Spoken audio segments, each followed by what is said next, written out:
د حضرت لقمان حکیم 50 غوره نصیحتونه که عمل مو پرې وکړ ژوند به مو ښکلی کړي. لومړی د ګټې او زیان لپاره خپل عزت له منځه مه وړه.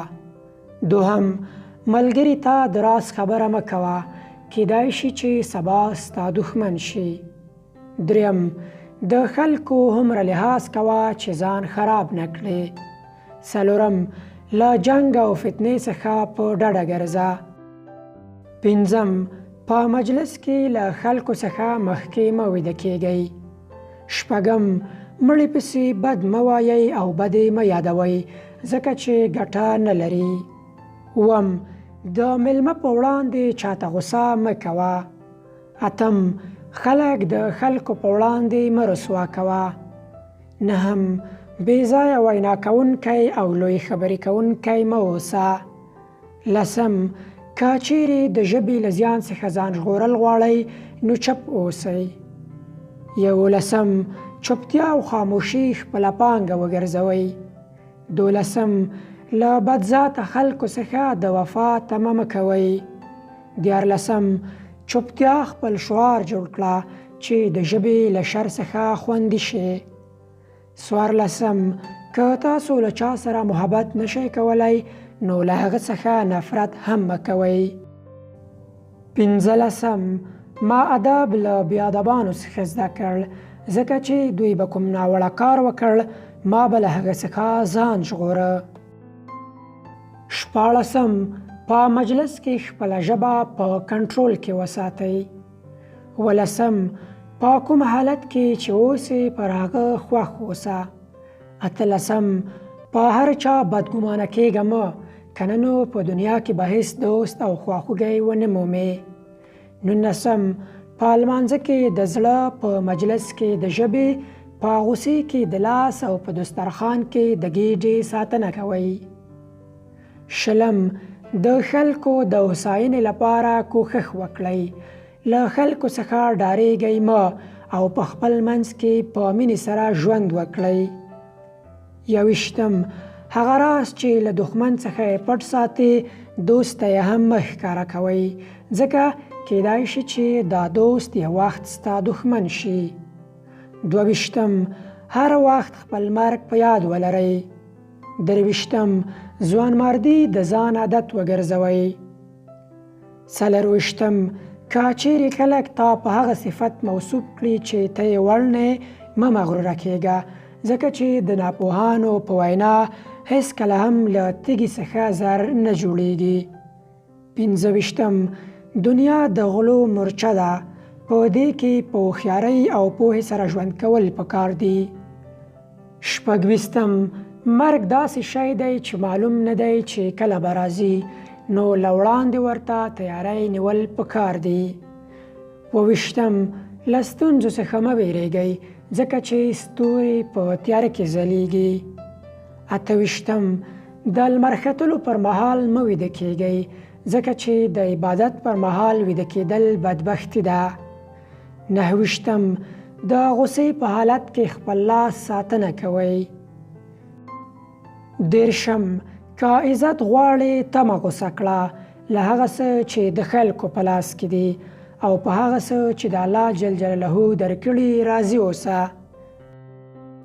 یودېرشم په کوم نعمت کې چې شکر وي د هغه پای نشته او په کوم نعمت کې چې ناشکري وي د هغه پایښت نشته. دوهدېرشم الله جل جلاله او مرګ هیڅکله له یاده مه باسئ، خپله ښېګڼه او د بل بد هیر کړئ. درېدېرشم ډېر اورئ او لږ خبرې کوئ. څلوردېرشم په خېټه وږئ خو په حکمت ماړه اوسئ. پنځهدېرشم په خپله هم نیکي کوئ او نورو ته هم د نیکۍ تلقین کوئ.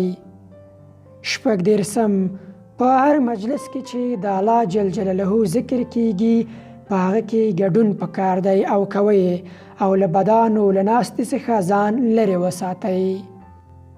اووه رښتیا خبره مه پټوئ او دروغ له سره مه کوئ. اته له پوهانو سره ناسته ولاړه غوره کړئ دا کار په ربړو او ستونزو کې له تاسو سره مرسته کولی شي. 9 له احمقانو او ناپوهانو سره انډیوالي مه کوئ. دا په ستونزو کې ستاسو کړاوونه لا زیاتوي. 40 لکه باران چې وچې ځمکې لمدوي، دغه راز له عالمانو سره ناسته ولاړه د سړي زړه تاند او رڼوي. 41 بېروزګاري اړتیا رامنځته کوي او اړتیا په دینداري کې خلل اچوي، فکر ته زیان رسوي او مروت یا میړانه له منځه وړي. 42 که چیرې مو کوم کار بل چاته سپاره نو پوه سړي ته یې وسپارئ. که پوه په ګوتو نه درتلو نو په خپله یې کوئ، که نه نو هسې مه کوئ. 43 په علم سره زړه داسې ژوندی کیږي لکه وچه ځمکه په باران. 44 د عقل په څیر هیڅ دولت نشته او د جهالت په څیر هیڅ غربت. 45 د دنیا ربړې او کړاوونه آسان وګڼئ او مرګ هیڅکله مه هیروئ. 46 د علم په مرسته د انسان وحشت او ډار له منځه ځي. 47 د دنیا په کارونو کې دومره بوخت اوسه څومره چې د عمر پاتې وي. هیڅوک نه پوهیږي چې زما عمر به څومره پاتې وي. کیدای شي یوه ګړۍ وروسته یې مرګ میلمه شي، ځکه نو د چا چې دا تصور وي هغه به ولې په دنیا ځان بوختوي.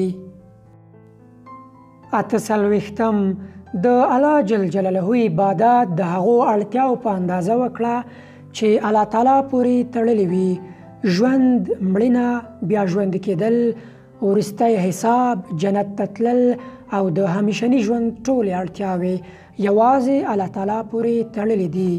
ځکه نو مطلب دا دی چې انسان دې همیشه د الله جل جلاله په عبادت بوخت وي.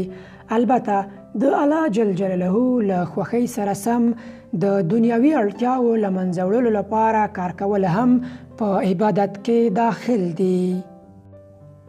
49 پر ګناهونو باندې جرأت باید پر هغه صبر استوار وي چې تاسو د الله جل جلاله په عذاب وکړای شئ. د الله تعالی په عذاب خو یوه شیبه هم صبر کول ممکن نه دي، نو ځکه د لږ وخت لپاره هم د ډېرې لږ ګناه جرأت نشي کېدای. 50 د هغه مقام په اندازه عمل وکړه چې په قیامت کې د ځان لپاره غواړي. هر څوک غواړي چې په آخرت کې تر ټولو لوړ مقام وي، نو ځکه د لوړ مقام د ترلاسه کولو لپاره پرله پسې هڅه، زیار او زحمت ته اړتیا ده. درنو لیدونکو، زموږ یوټیوب چینل در سره سبسکرایب کړئ ترڅو د دې چینل نورې ویډیوګانې، ګټور معلومات او اسلامي بیانونه تر تاسو در ورسیږي. مننه.